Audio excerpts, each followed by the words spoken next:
Halo Bunda, ketemu lagi dengan saya dalam channel Dr. Danen Channel.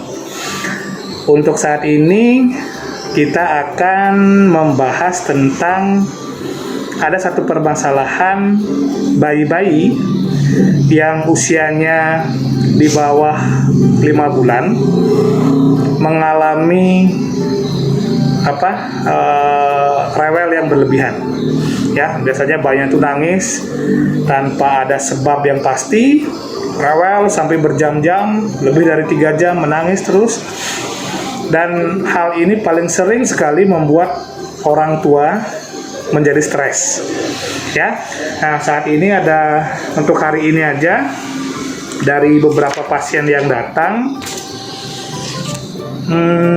dengan keluhan seperti itu ada 2.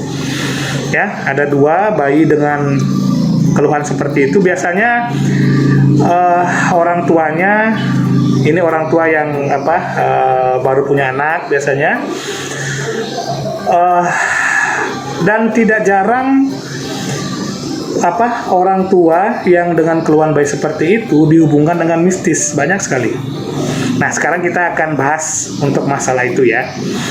Nah, masalah gini, untuk bayi yang masih kecil ya, biasanya banyak hal yang bikin bayi itu tidak tenang, tidak nyaman. Contohnya, apakah bayinya rasa tidak nyaman karena gerah, karena suhu di lingkungannya atau di ruangannya terlalu panas, bisa bikin menjadi bayi rewel. Atau yang kedua, bayinya kehausan, ya, dia pingin nenen, rewel bayinya. Terus yang ketiga, bayinya kedinginan, apakah karena popoknya basah, kemudian habis bayinya pup, dia rasa tidak nyaman, akhirnya bayinya menangis. Kemudian ada penyebab yang lain juga, apakah bayinya merasa tidak enak di perutnya. Nah, ini yang akan kita bahas ya. Untuk bayi yang usianya 4 bulan pertama, ya, di bawah usia 5 bulan, sering sekali yang mengenal istilah namanya kolik infantil. Mungkin Bunda di rumah pernah ada pengalaman bayinya Bunda nangis pada malam hari dari jam 11 malam, nangis sampai jam 3 subuh, kemudian nangis sampai jam 4 subuh, tidak ada henti, ya. Kemudian setelah itu tiba-tiba bayinya sehat seperti tidak ada masalah, nangis ketawa-ketawa, minumnya bagus. Nah, sering terjadi seperti itu. Mungkin Bunda yang di rumah pernah ngalami. Nah, kemungkinan bayi Bunda di rumah ada istilahnya kolik infantil. Nah, untuk kolik infantil, bagaimana sih cara kita mengetahui bayi kita mengalami kolik infantil? Nah, kolik infantil itu biasanya yang terjadi pertama, bayinya itu menangis lebih dari 3 jam. Ya, lebih dari 3 jam. Kemudian ini terjadi berulang. Lebih dari 3 kali dalam seminggu. Dia berulang-ulang dia kejadiannya, bayinya nangis dalam intensitas waktu yang lumayan lama, lebih dari 3 jam. Kemudian tidak ada penyebab yang pasti. Ya, dalam hal ini bayinya sehat. Bayinya tidak ada demam, bayinya tidak ada mencret, tidak ada batuk pilek, tidak ada sesak. Pokoknya tidak ada penyebab yang jelas, tapi bayinya jadi rewel gitu. Nah, kemudian di luar serangan, bayinya tampak sehat. Padahal waktu sekarang ini dia sakit, kemudian setelah mengalami kolik infantil, dia menangis, kemudian setelah itu dia bayinya sehat-sehat, anteng, minumnya bagus, apa semua bagus. Nah, itu kemungkinan terjadi kolik infantil. Dan kolik infantil ini sering sekali disebut sebagai sindrom 4 bulan.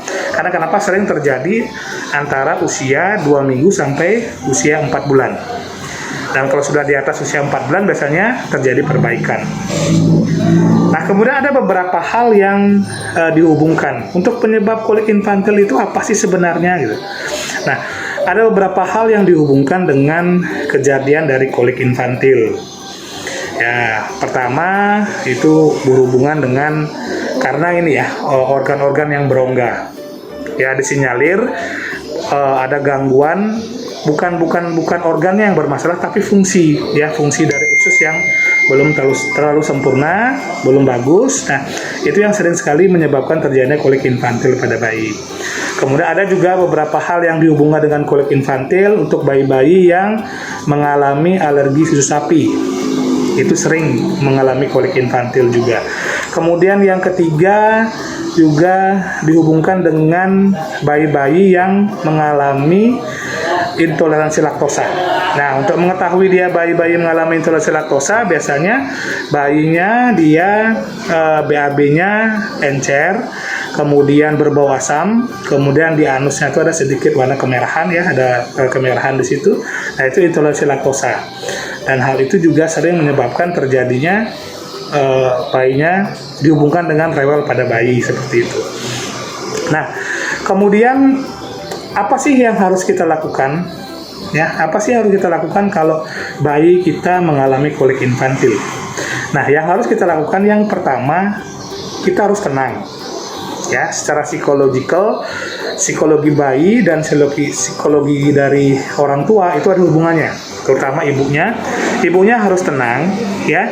Kemudian cari suasana yang nyaman, kemudian ya bayinya boleh dinyanyikan, ditepuk-tepuk dengan penuh kasih sayang. Karena dengan suasana yang nyaman, suasana psikologikal atau psikologi dari ibunya yang baik, itu akan mempengaruhi psikologi dari bayinya. Itu yang pertama bisa kita lakukan. Terus yang kedua, kalau misalkan ini bayinya minum susu formula, kita misalkan curigai, oh ini kayaknya susu formulanya tidak cocok, kemungkinan bayinya mengalami alergi susu sapi. Jadi bisa dilihat ada ruam-ruam kemerahan di pipi ya, kemudian banyak ada ruam-ruaman seperti itu, dan ada riwayat alergi juga di keluarga. Pilihlah susu yang khusus untuk alergi ya. Itu yang kedua. Terus yang ketiga, apabila kita lihat ada gejala bayi ini kemungkinan dia intoleransi laktosa, pilih susu formula yang laktosanya rendah atau free laktosa ya. Tapi yang paling saya sarankan sekali di sini adalah pakailah ASI eksklusif. ASI yang paling bagus selama 6 bulan pertama, berikanlah ASI. Nah, ketika ibu memberikan ASI, orang tua atau ibunya itu mengurangi asupan dari produk-produk sapi dan turunannya ya, seperti susu formula, kemudian yogurt dan kawan-kawan, itu dikurangi asupannya untuk bayi-bayi, untuk mengurangi paparan dari kandungan sapi untuk bayinya itu sendiri. Nah, kemudian terlepas dari itu semua, hal baik yang bisa kita terapkan pada kasus ini adalah kolik infantil itu bukan merupakan penyakit yang berbahaya. Ya, biasanya kalau dia bayinya semakin besar usianya, di atas 4 bulan itu membaik dia. Ya, biasanya membaik, kemudian tidak ada terapi khusus yang diberikan untuk bayi-bayi yang mengalami kolik infantil.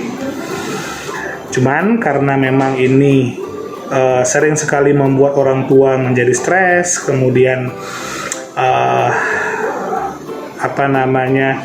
keluarga juga jadi stres. Faktor dukungan emosional dari keluarga sangat penting, terutama untuk orang tua bayi, untuk ibunya, untuk bapaknya, itu sangat penting sekali dukungan psikologikalnya.